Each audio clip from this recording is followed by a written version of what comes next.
ជំរាបសួរបងប្អូនជនរួមជាតិជាទីគោរពថ្ងៃនេះសូមជូនព័ត៌មានប្រចាំថ្ងៃដែលបានដកស្រង់ចេញពីសារព័ត៌មាន Fresh News បាតកម្មផ្ទុះឡើងទូទាំងពិភពលោកជុំវិញការចាប់ខ្លួនប្រធានាធិបតីវេណេស៊ុយអេឡាលោកម៉ាដូរូបាតកម្មបាននឹងកំពុងផ្ទុះឡើងដោយមានការតវ៉ាទូទាំងពិភពលោកបន្ទាប់ពីលោកដូណាល់ត្រាំប្រកាសថាសហរដ្ឋអាមេរិកនឹងគ្រប់គ្រងប្រទេសវេណេស៊ុយអេឡាក្រោយចាប់ខ្លួនប្រធានាធិបតីនីកូឡាស់ម៉ាដូរូនិងភរិយារបស់លោកនេះបើយោងតាមការចេញផ្សាយដោយសារព័ត៌មាន A1 Jazeera និង CNN ក្រុមបាតកោពីទីក្រុងប៉ារីសប្រទេសបារាំងដល់ទីក្រុងសៅប៉ូឡូប្រទេសប្រេស៊ីលថ្កោលទោសអ្វីដែលពួកគេហៅថាការឈ្លានពាននិងចក្រពត្តិនិយមរបស់សហរដ្ឋអាមេរិកនៅទីក្រុងមួយចំនួនរបស់សហរដ្ឋអាមេរិកចាប់ពី Boston ដល់ Minneapolis ក្រុមបាតកោប្រឆាំងសង្គ្រាមដើរតាមផ្លូវដើម្បីបង្ហាញពីការព្រួយបារម្ភពីការបង្ហូរឈាមដែលអាចកើតមានពីការប្រតិបត្តិការយោធារបស់ប្រធានាធិបតីដូណាល់ត្រាំអ្នកខ្លះកាន់បដាដែលសរសេរថាមិនគួរមានសង្គ្រាមដោយសារប្រេងនោះទេនៅក្នុងប្រទេសវេណេស៊ុយអេឡារូបភាពពីរដ្ឋធានីការ៉ាកាសគឺតាមផ្លូវគ្មានមនុស្សដើរចំណែកអ្នកស្រុកតម្រង់ជួរគ្នាសម្រុកទិញទំនិញពីផ្សារទំនើបនិងហាងលក់ថ្នាំពេទ្យចំពោះមុខភាពមិនច្បាស់លាស់អំពីអ្វីដែលអ្នកជំនាញមួយចំនួនហៅថាការទូតកាំភ្លើងរបស់សហរដ្ឋអាមេរិកមេដឹកនាំជុំវិញពិភពលោកបានបញ្ចេញប្រតិកម្មខុសៗគ្នាចំពោះការចាប់ខ្លួនលោកម៉ាដូរូដោយភាគច្រើននៃមេដឹកនាំនៅអាមេរិកឡាទីនបានថ្កោលទោសរួមជាមួយរុស្ស៊ីចិននិងអ៊ីរ៉ង់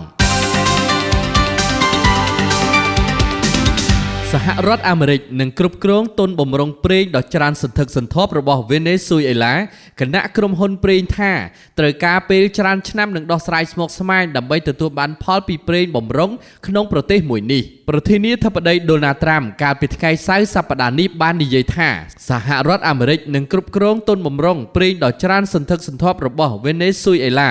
ហើយជ្រើសរើសក្រុមហ៊ុនអាមេរិកឲ្យវិនិយោគទឹកប្រាក់រាប់ពាន់លានដុល្លារដើម្បីជួសជុលឧស្សាហកម្មប្រេងដែលរងការខូចខាតរបស់ប្រទេសនេះឡើងវិញគណៈអ្នកជំនាញនិយាយថាដំណើរការមួយនេះអាចចំណាយពេលច្រើនឆ្នាំបើយោងតាមការចេញផ្សាយសារព័ត៌មាន CNN និង Reuters យោងតាមរដ្ឋបាលព័ត៌មានថាមពលអាមេរិក EIA វេណេស៊ុយអេឡាមានប្រេងឆៅ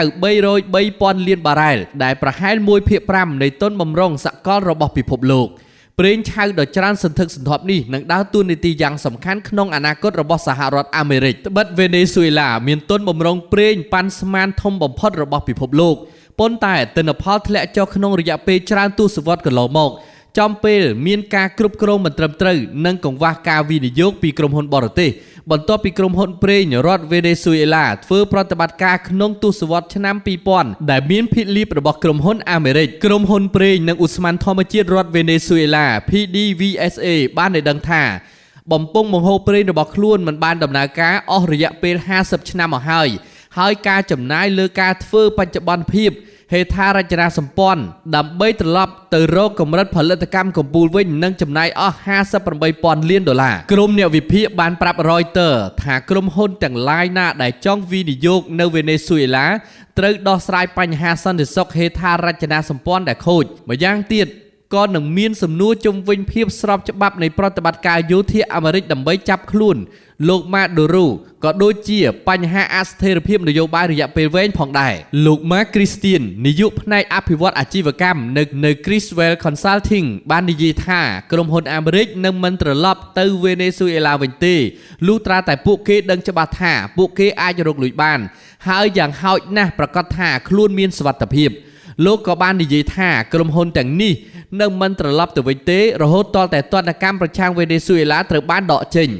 គួរបញ្ជាក់ថាការកែតម្រង់ដឹកនាំដោយសហរដ្ឋអាមេរិកអាចធ្វើឲ្យវេណេស៊ុយអេឡាក្លាយជាអ្នកផ្គត់ផ្គង់ប្រេងកាន់តែធំជាងមុននិងអាចបង្កើតឱកាសសម្រាប់ក្រុមហ៊ុនប្រេងលោកខាងលិចនិងអាចបម្រើជាប្រភពផលិតកម្មថ្មីមួយវាក៏អាចគ្រប់គ្រងតម្លៃកាន់តែទូលំទូលាយបានដែរទោះបីជាតម្លៃទាបធ្វើឲ្យក្រុមហ៊ុនអាមេរិកមួយចំនួនមិនអាចផលិតប្រេងបានក៏ដោយ